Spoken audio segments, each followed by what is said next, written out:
The UN Human Rights Commissioner's Special Advisor on South Sudan is pressing Europe to support the world's youngest nation, which remains devastated by conflict. The European Union has been unable to disperse much of the over $300 million it had earmarked for development funding for South Sudan due to the war.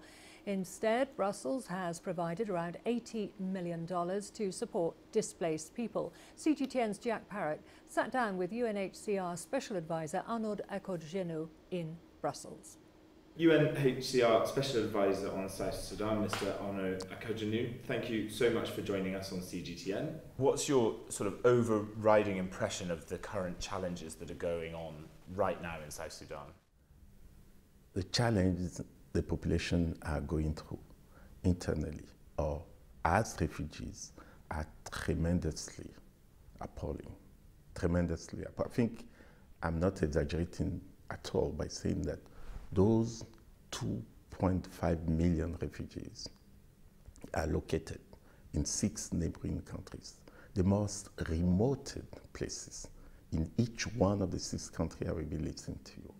In Uganda, in Kenya, in Ethiopia, in Sudan, in Democratic Republic of Congo, or in Central African Republic. Why are these peace talks falling apart? What can be done to bring the two sides together? They need support, and the support should come from the region. IGAD, which is the appropriate mechanism in order to help those parties to come to a peace, IGAD has been doing its best. The issue here is not only to have a common reading of the situation, but there is also a need to have a common action plan. Last 10 days ago, the peace progress, the peace talk came to an end without any substantive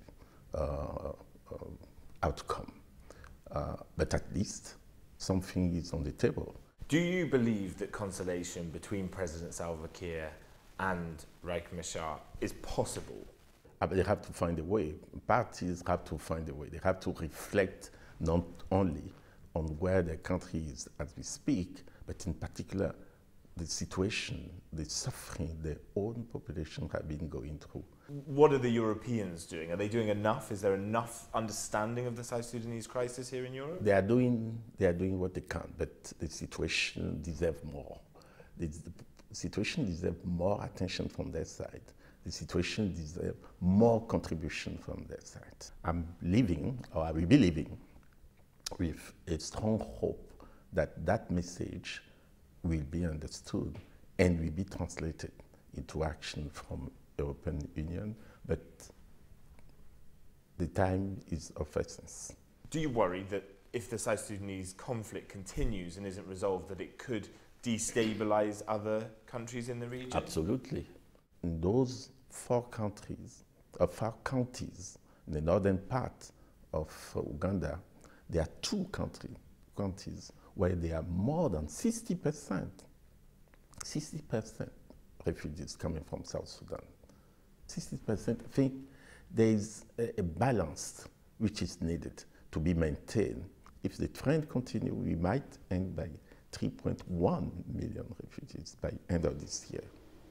No one can imagine that.